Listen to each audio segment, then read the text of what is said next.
মাঝরাত, চার্চের ঘণ্টায় আর্তনাদ, নার্সিংহোমের প্রাইভেট ওয়ার্ড।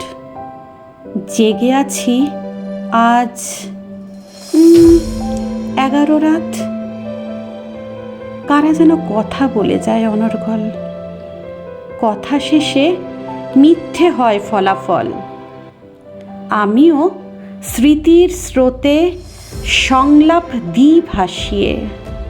ঘুমের ওষুধ রাতকে যায় হাসিয়ে।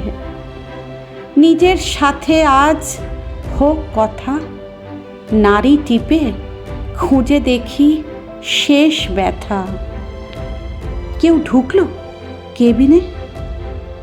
ছায়াসঙ্গী বুঝি, নাকি বিভ্রম? বিষাদে বিভ্রম থিতু হয়ে বসে। আমি সব জানি, আমি যে জ্ঞান পাপী। সুন্দরী নার্স গুটি গুটি পায়ে ওই এসে ঢোকে। আমার বরাদ্দ সিট খেয়ে যায়। আমি ঘুমোবার ভান করি। আমি ভাবতাম সুন্দরীদের বুঝি অসুখ করে না। যা শিখেছি সবই ভুল।